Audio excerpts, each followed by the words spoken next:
ሀይሚዬና ብሩኬ የራሳችሁን ችግር ሳትፈቱ እናንተ ሳትግባቡ እናንተ ሳትታረቁ የሌላን ሰው ችግር እፈታለሁ፣ አስታርቃለሁ፣ አግባባለሁ ማለት ዘበት ነው። መጀመሪያ እናንተ ተግባቡ፣ ታረቁ።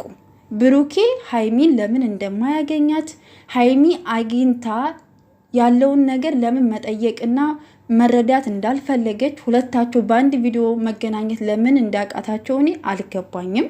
ሲቀጥል ደግሞ ሀይሚ ከዳጊ ጋር እንግዲህ ከተገናኙ በዚህ 2 ቀን ቪዲዮ ነው ያየናቸው። ከምንየው ተግባብቶ አንቺን ለመነካካት አንቺን የኔ ውድ ለማለት አክት ያደረገው ነገር የዛሬው ቪዲዮ ላይ እኔ ደስ አላለኝም። ታውቃላችሁ ብሩኬን በጣም የዋህ ነው፣ ሀይሚዬን በጣም የዋህ ልጆች ናቸው ሁለቱም። እነሱን ለመለያየት በጣም ብዙ ሰው ይጥራል እና የእናንተ ጥላቶች እነሱን ተጠቅመው እንዳይለያዩአችሁ ሀይሚዬ የይቅርታ ልብ ይኑርሽ። ብሩኬ አዎ ጥፋት አጥፍቷል፣ ማድረግ አልነበረበትም። በቃ ተሳሳተ። በቃ የሰው ልጅ ነው፣ ተሳሳተ። ማንኛችንም ሴት ሆነን የሚሰማን ስሜት አለ አይደለ? የምንወደው ሰው፣ የምናፈቅረው ሰው፣ የምናምነው ሰው በእንደዚህ አይነት ቦታ ላይ ሲታይ በጣም ከባድ ስሜት ነው። ስለዚህ ደግሞ ይህ ደግሞ ፕራንክ ነው። ዳጊም እኮ ፕራንክ አድርጓል አይደለ እንዴ? ፕራንክ አድርጓል። ዛሬ ብሩኬ ሲያደርገው ብልግና ሆኖ የታየበት ምክንያት ለምንድን ነው? ባለጌነህ ምናምን ብሎ መናገርም አይጠበቅበትም ነበር ዳጊ ማለት ነው። ምክንያቱም እሱም አድርጎታል አይደለ? ለምን አንዳንድ ጊዜ ነገሮችን በተለያየ መንገድ ብናስባቸው ብናስተውላቸው መልካም ነው። ሁሉ ጊዜ ግራውን ካሰብን ግራ ነው ሁሉ ነገር የሚሆነው። አንዳንድ ጊዜ ቀኙንም ማሰብ መልካም ነው። ሰላም ለእናንተ ይሁን ውድና የተከበራችሁ የቻናል ቤተሰቦች፣ በያላችሁበት ሰላማችሁ ብዝት ይበልኝ። ለዚህ ቤት አዲስ የሆናችሁ ላይክ፣ ሰብስክራይብ እያደረጋችሁ አበረታቱኝ። ዛሬ እንግዲህ ሀይሚዬና ብሩኬ ሶሲና ዳጊ ሆነው ደግሞ እንግዲህ ለ4 መተዋል ማለት ነው። እኔ ያልገባኝ ነገር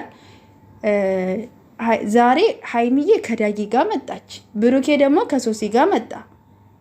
እኔ እንጃ ድራማ እየሰራችሁ ነው ወይስ ምን እያደረጋችሁ ነው? እኔ አልገባኝም። ይህ ነገር ግን በጣም ከባድ ነው። ሀይሚዬና ብሩኬ ራሳችሁን ችላችሁ ብትሰሩ ነው የሚያዋጣችሁ፣ የሚጠቅማችሁም እሱ ነው።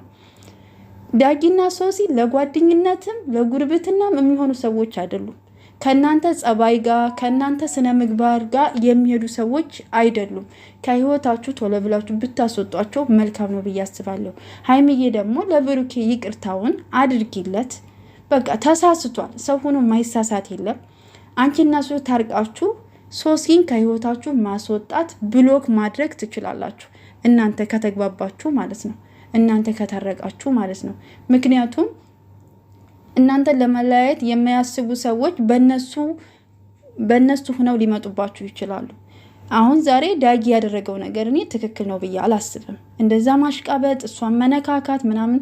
ሀይሚ ራሱ እስከ ዛሬ ድረስ ብዙ ሰው ጋር ማለት ብዙ የብሩኬ ጓደኞች ጋር ሰርታለች፣ ግን እንደዚህ የሚሆን ሰው እኔ አላየውም። ሀይሚም ርቀቷን ጠብቃ ነው የምትሰራው። እንደዚህ ከሱ ጋር እንትን ብላ አይደለም፣ ከወንድ ጋር እንትን ብላ አትሰራም። እና የዛሬው ቪዲዮ ግን በጣም ብዙ ነገር ነገ ምን እንደሚሆን ደግሞ እግዚአብሔር ነው የሚያውቀውና እኛ ደግሞ ጨሪቃ ፋሚሊዎች ስለምንወዳችሁ የእናንተን ሰላም ስለምንፈልግ ፍቅራችሁን ስለምንፈልግ ስኬታችሁን ሁሉ ስለምንፈልግ እንድትታረቁልን እንድትግባቡ እንፈልጋለን። ነገሮችን ደግሞ እንደተማረ ሰው አስበን በተለያየ በመልካም ነገር አስበናቸው ቢሆን ጥሩ ነው ብዬ አስባለሁ። እግዚአብሔር ከእናንተ ጋር ይሁን።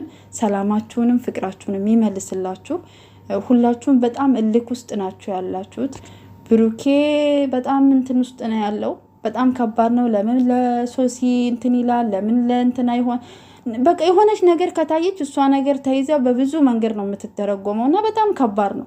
እንደምናየውማ እንደምንሰማው ከሆነ ነገሮችን በተለያየ መንገድ ላይ ማሰብም ማየትም እንችላለን። ስለዚህ ነገሮችን ስክን ብላችሁ አስባችሁ ለራሳችሁ ጊዜ ሰጣችሁ ተግባብታችሁ ወደ ራሳችሁ ብትመለሱና ፍቅራችሁን ብትመልሱ መልካም ነው ብዬ አስባለሁ። ውድ የቻናሌ ቤተሰቦች በያላችሁበት ሰላማችሁ ብዝት ይበልልኝ። ሰብስክራይብ ያደረጋችሁ አበረታቱኝ። ለምታበረታቱኝ ደግሞ እጅግ አድርጌ አመሰግናችኋለሁኝ። ሀይሚዬና ብሩኬ መቼም አይለያዩም፣ የሚለያዩ ሰዎችም አይደሉም። እግዚአብሔር በመካከላቸው ተገኝቶ ነገሮችን ለማስተካከልም ሆነ እንጃ በጣም ከባድ ነው። ማርያምን አሁን ላይ እየሄዱበት ያለው ነገር በጣም ከባድ ነው፣ በጣም ማለት ነው። እና ብቻ እንግዲህ ለሁሉም ግን እግዚአብሔር ልቦና ይስጣቸው። እነዚህ ሁለት ሰዎች ደግሞ ከህይወታቸው ቢወጡላቸው ደግሞ የበለጠ ሰላማቸው ይመለስላቸዋል። እነዚህ ሁለት ሰዎች ካልወጡ ግን በጣም ከባድ ሁኔታ ነው የሚፈጠረው እና እንግዲህ እግዚአብሔር ከነሱ ጋር ይሁን።